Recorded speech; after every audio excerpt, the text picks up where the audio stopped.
Hi there folks, how you doing today? This is Quincas Moreira and this is a bass review for a bass that I feel has been going under the radar for most people. It's a total sleeper because there are very few reviews of it online. I don't see it on sale in very many places. It's got a more famous sibling, which is the multi-scale 6-string version. This is the Ibanez EHB1505s. So EHB stands for ergonomic headless bass. So yeah, some people don't like headless basses. They think they look weird. I happen to think this one looks very nice. I was kind of imagining a bass that I would ask a luthier to make. After I traveled with my big 6-string fretless and had some trouble getting into overhead compartments and stuff, I felt like I needed maybe something lighter, easier to travel with. And also I noticed I didn't use the B string that much, but I did like to have the extended upper range of a C string. So I was imagining this 5-string bass with a high C, maybe short scale headless, so it'd be small, light, ergonomic, and balanced, made of nice woods with nice pickup.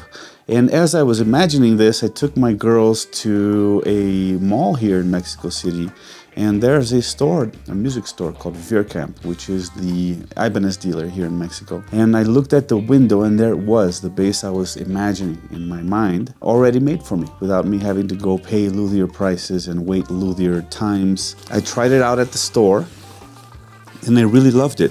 Of course, it is tuned standard, so it's a low B rather than a high C, which eventually I changed. I changed the strings and I put a high C on it, and I really loved it. But I noticed a couple of things. One of them is that the movement for tuning the octaves is limited. It's got kind of an upper limit, and that made it really difficult to make sure the octaves were in tune for when I tuned it in high C. However, I was using a very, very precise tuner, and I noticed that the octaves were a little bit flat, but they just looked flat on that tuner because in real life, as I played the instrument, even just listening to the octave, comparing it to the harmonic, it sounded certainly close enough, especially since when I'm up here, I'm always kind of doing a little bit of bending and a little bit of vibrato. Right now, I wanted to try using it as a regular 5-string again, so I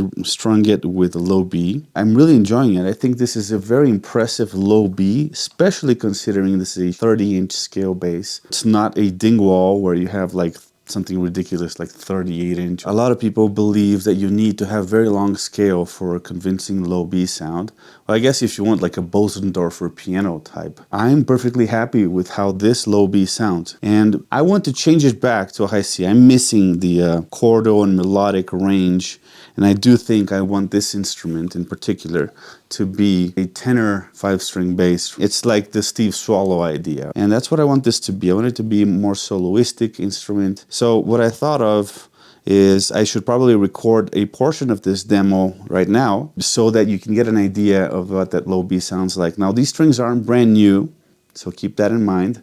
Let's plug it in. So for the demo, I'm using a Grace Design preamp that is pretty expensive and very transparent. So I'm not going to use amp simulators or compressors or any kind of processing. This is just as clear and clean and transparent a sound as I can get in my studio. I've had this thing for literally 20 years now, and it's a beast of a preamp. Now, the thing about the low B, I've read some places that if you have a very stiff neck, that makes up for a short neck as far as B strings go. And it kind of makes sense intuitively if you think about it. If you had like a floppy kind of neck and you try to put a lot of tension to it, when you pluck it, that'll move, right? And you lose some of that tension. If you have something very stiff, you can put more tension on it and it'll stay put. So that's what I think is happening here. This neck has 2 graphite reinforcement bars inside, and it's a 9-piece. 1, 2, 3, 4, 5, 6, 7, 8, 9 laminates to it, as well as the graphite reinforcement. So yeah, I think that was the idea behind the design here. They made a very, very stiff neck. It stays put when you're plucking that low B string. Give me a second to tune. The tuning on a headless is a little weird. What I do is I use my left hand to mute the extra strings. I pluck the one I want to tune and then move my hand to the tuner. I always go flat first and then up tune it. I've read some people didn't like the active preamp on this thing, called it the tone killer. So your mileage may vary.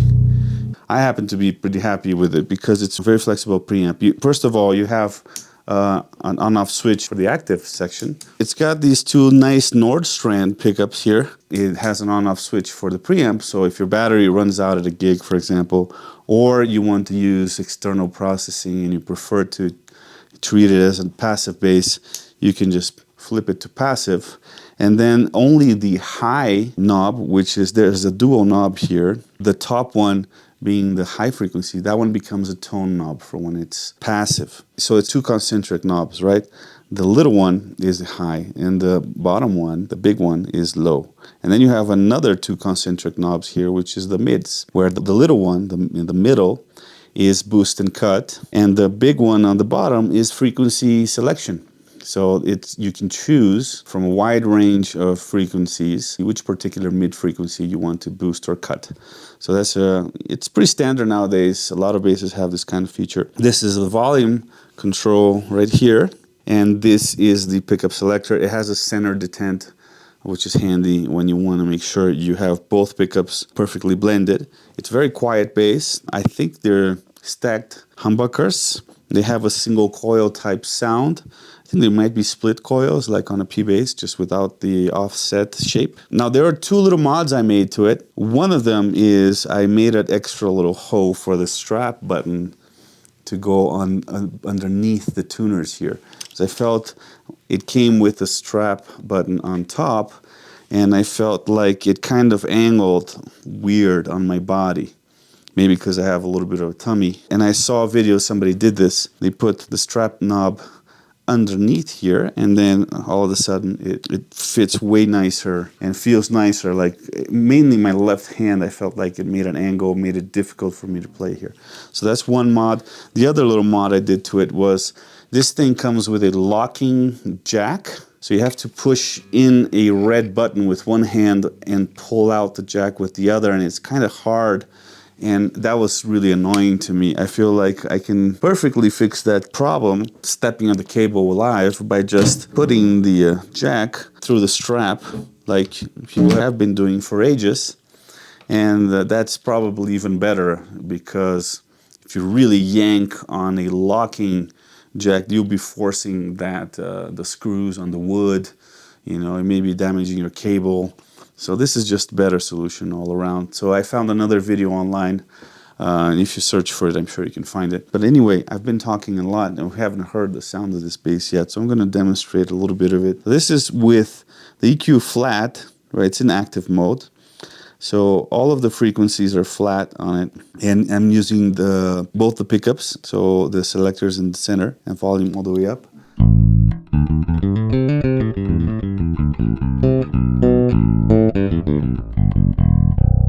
Now listen to that low B.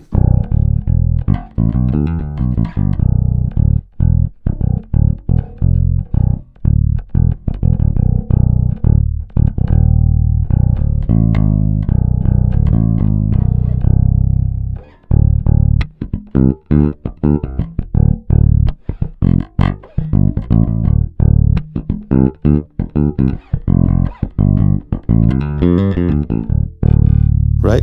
Here's with just the bridge pickup.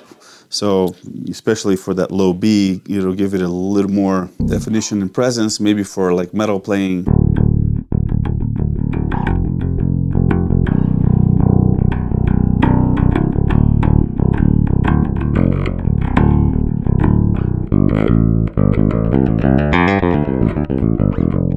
I definitely feel like it lacks some low end when you do that, but thankfully we have that EQ, right?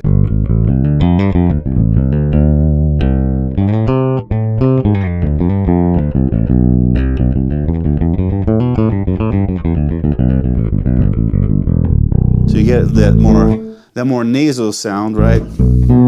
From a jazz style bridge pickup, which is nice for chords too.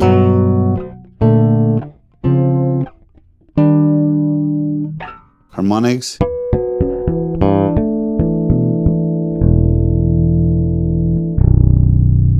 right? And the B, I swear to God, I was really impressed with how good this B string sounds. Let's go back to the middle position and listen to that B string a little more.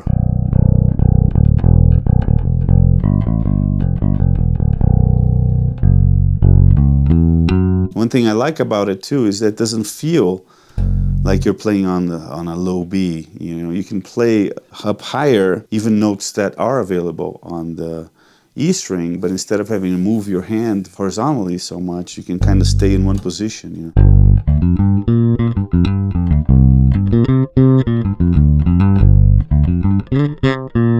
I'm buzzing a little bit because I've been playing other basses that are full size, longer scale, and it does take a little bit to adjust to the short scale, but that's normal, you know, you just play it for a couple hours.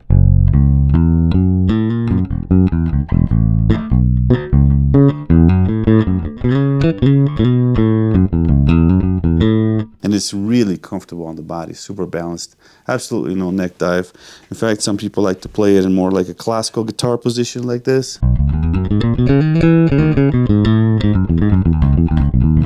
I think my preferred pickup position is only the neck. So I go all the way to the neck. Maybe I even roll down the highs a tiny bit and roll the bass up a tiny bit. You know, that's just my personal taste. If I'm playing with an ensemble, I might, you know, try to tune the mids as well to cut through, depending on if it's acoustic guitar, piano, electric guitar, what kind of vocalist. I might need to find a place for the bass with the mid EQ a little bit. For me, is the most lyrical sound of this bass. It's just the neck pickup. Like, it's nice for versatility to have them both. I'm glad it does.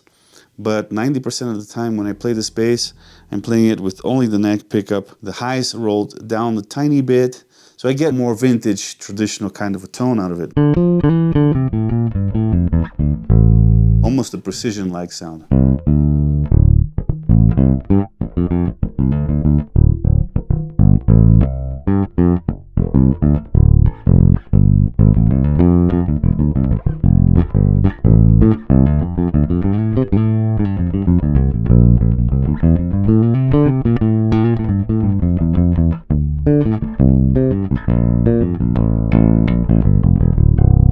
Listen to that B.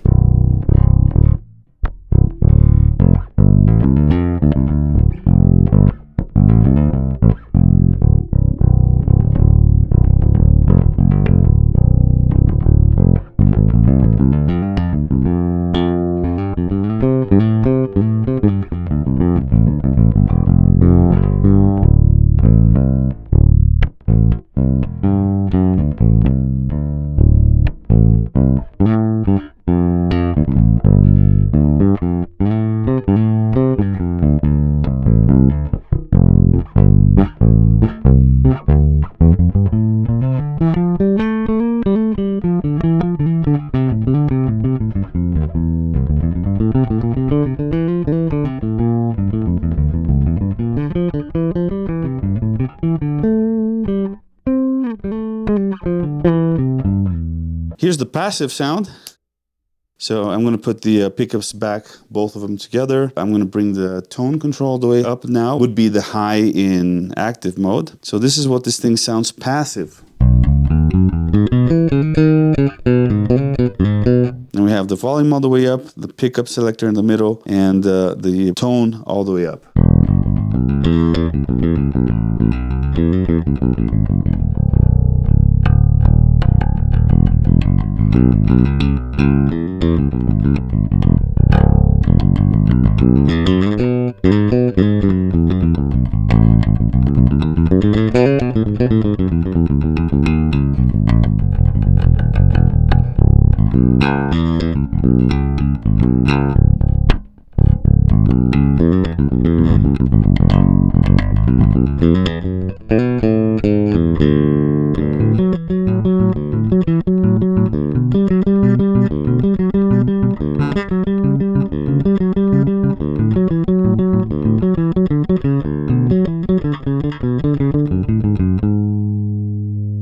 Let's use just the neck pickup.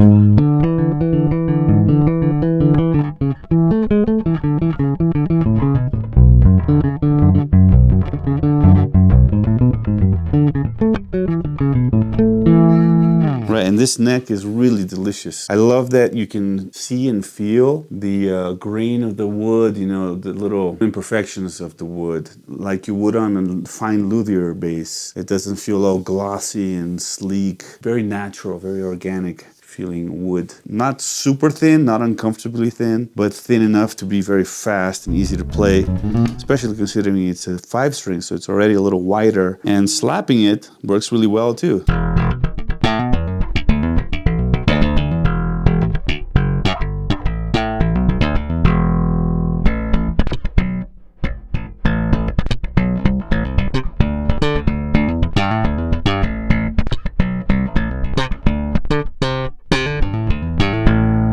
Definitely for slapping, you want to go active here. I do like the neck position. It sounds very precision-y, like more Larry Graham, less Louis Johnson, perhaps. And then we can bring that high back to the middle there, give it a little bit of a bass boost. Check it out.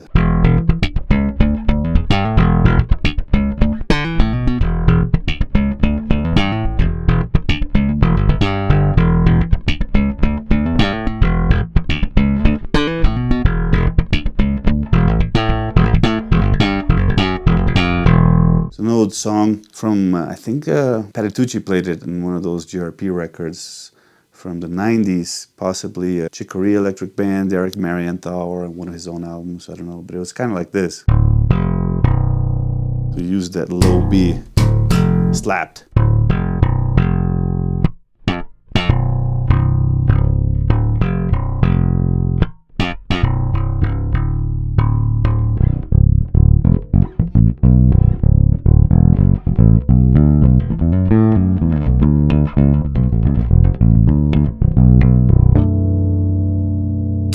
On to part 2 of the video. In a few days, when I change the strings, you'll probably see me wearing different clothes. The lighting might be different. That's because I don't have the strings right now to change it. So when I change them, you will hear this bass tuned with a high C instead of a low B. And I'll be using more effects and using it more in how I use it in musical context. You could use it for pretty much any musical context, any style, genre. It would be appropriate for studio, for example, especially if you take like an HX Stomp or something that would give you any amp and effects you might need. All right, folks, the Ibanez EHB1505s short scale 5-string headless bass. Hey folks, so I'm finally back after I think 2 months or more from the first half of this demo, and I finally changed the strings to how I like this bass, which is EADGC. So it's what they call a tenor, a 5-string bass configuration. Instead of the low B, I have the high C, and it's more soloistic and chordal and nice for kind of solo playing and things like that. Now that you've already heard this bass as a regular 5-string bass going straight into the preamp, I'm now using my HX Stomp with a little bit of EQ and compression, a tiny smidge of reverb to record this bass. I think sounds really nice naturally. It doesn't need an amp simulation, honestly. It sounds really good. I'm using the bridge pickup, a little bit of bass boost here on the preamp. Everything else is flat. It is in active mode. And at some point I might turn on my Night Sky here by Strymon for some washy atmospheric reverbs. So I'm just gonna solo a little bit and give you a taste of what this bass sounds like in this tuning, in this configuration. Hope you enjoy, and now I'll shut up and play a little.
Put it back in the middle position here.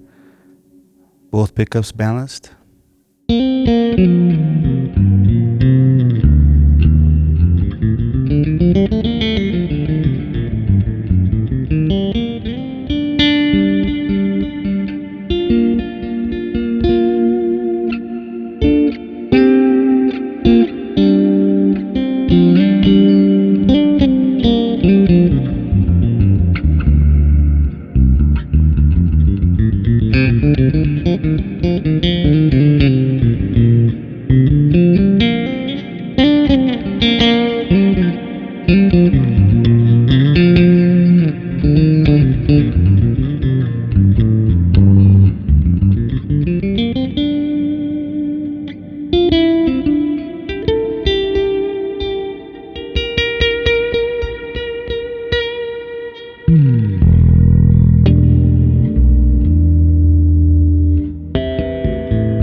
Alright, so that'll do it for this video, for this demo. Hope you like it. Final thoughts about this bass. Beautiful, nice, lightweight, small, easy to carry around, easy to take on trips. Doesn't sound like a short scale bass. Sounds robust, sounds beautiful. Feels very premium.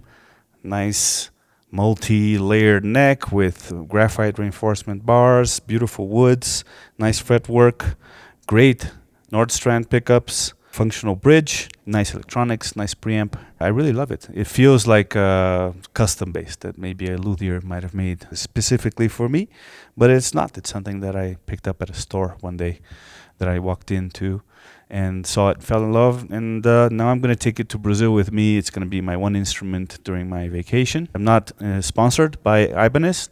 Ibanez, if you want to sponsor me, I'm game, but I'm not yet, might not be ever. Just singing the praises of an instrument that I really love, that I really like, and that I haven't seen many demos of, the short scale version of the EHB1505. Has a little S in the end for short scale. See you soon. Stay bassy.